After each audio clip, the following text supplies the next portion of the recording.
வணக்கம் நண்பர்களே. வனிதா விஜயகுமார் அவர்கள் 4வது முறையாக திருமணம் செய்ய போறாங்க அப்படிங்கிற ஒரு செய்தி சோசியல் மீடியால வைரல் ஆயிட்டு வந்துட்டு இருக்கு. என்னடா அப்படின்னு பார்த்தோம்னா, ராபர்ட் மாஸ்டரோட அவங்க இருக்கிற அந்த பிக்சர பார்த்தீங்கன்னா ஷேர் பண்ணியிருக்காங்க. அக்டோபர் 5ஆம் தேதி இதெல்லாம் நடக்க போகுது அப்படிங்கிறாப்புல அறிவிச்சிருக்காங்க. சேவ் த டேட் அப்படிங்கிறாப்லயும் சொல்லியிருக்காங்க. ஸோ இத பத்தி நம்ம டீட்டெயிலா பார்ப்போம். 2000த்துல ஆகாஷ் என்பவரை வனிதா விஜயகுமார மேரேஜ் பண்ணாங்க. அதுக்கப்புறம் தனிப்பட்ட காரணங்களால அவர விட்டு பிரிஞ்சுட்டாங்க. அவங்களுக்கு 2 குழந்தைகள் இருக்கு.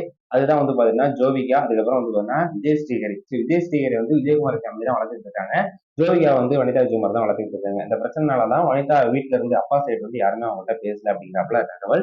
அதுக்கப்புறம் 2007ல ஆனந்த் ஜெயராஜ் அப்படிங்கிறவங்கள திருமணம் செஞ்சுக்கிட்டாங்க. அவங்களே பார்த்தீங்கன்னா கொஞ்ச நாள்ல டிவோர்ஸ் பண்ணிட்டாங்க.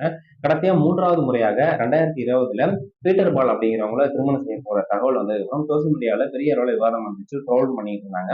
ஸோ அதே வருடம் அவங்கள விட்டு பிரியறதா அறிவிச்சு பிரிஞ்சுட்டாங்க. அதுக்கப்புறம் அவரும் இறந்துட்டாரு. இப்ப 2024ல ராபர்ட் மாஸ்டர திருமணம் செய்ய போறதா ஒரு தகவல் வந்துட்டு இருக்கு. ஆனா அது உண்மை கிடையாது. ஏன்னா மிஸ்டர் அண்ட் மிஸ்ஸஸ் அப்படின்னு ஒரு படம் நடிச்சிட்டு இருக்காங்க. அந்த படத்தோட போஸ்டர் இல்லைன்னா ட்ரெய்லர், டீசர் அதோட ப்ரொமோஷனுக்காக பாத்தீங்கன்னா இந்த ஒரு வேலையை பார்த்திருக்காங்க அப்படிங்கிறாப்புல சொல்றாங்க.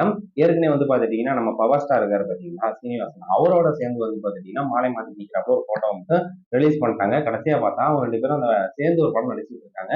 ஸோ அதோட ப்ரொமோஷனுக்காக அந்த மாதிரி வேலையை பார்த்துட்டாங்க அப்படிங்கிறாப்புல சொன்னாங்க. ஸோ இந்த பிக்சரும் பாத்துட்டீங்கன்னா படத்தோட ப்ரொமோஷனுக்காக தான் அப்படிங்கிறாப்புல எல்லாருமே பேசிட்டு இருக்காங்க. உண்மையா மேரேஜ் கிடையாது அப்படிங்கிறாப்புலையும் சொல்றாங்க.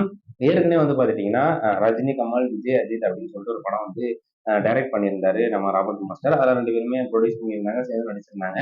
ஸோ அதனை தொடர்ந்து அவங்க 2 பேருக்கு உறவு இருக்கு அப்படிங்கிறாப்புலையும் பேசிட்டு இருந்தாங்க. அதுக்கப்புறம் ரொம்ப இடைவெளிக்கு அப்புறம் இப்போ பார்த்தீங்கன்னா ஒரு படம் நடிக்கிறாங்க சேர்ந்து. அந்த படத்தோட ப்ரொமோஷனுக்காக தான் இந்த போட்டோவே ரிலீஸ் பண்ணியிருக்காங்க. அதெல்லாம் விட்டுட்டு உடனே ஒரு போட்டோ வந்ததையுமே அவங்க மேரேஜ் பண்ண போறாங்க. அடுத்து 4வதா திருமணம் அப்படின்னு சொல்லிட்டு சோசியல் மீடியா ஃபுல்லா போயிட்டு இருக்கு.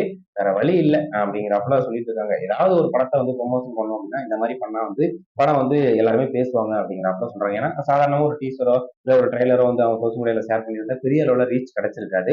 இப்போ இந்த பிக்சர்னால பாத்தீங்கன்னா எல்லாருமே பேசிட்டு இருக்காங்க. அதனால ஒரு பெரிய பப்ளிசிட்டி அந்த படத்துக்கு கிடைக்கும் அப்படிங்கிற மாதிரி சொல்றாங்க. ஸோ அதுதான் உண்மை அப்படிங்கிறாப்புலையும் சொல்றாங்க. ஸோ வெயிட் பண்ணி பார்ப்போம் அக்டோபர் 5ஆம் தேதி என்னதான் நடக்குது அப்படின்னு சொல்லிட்டு.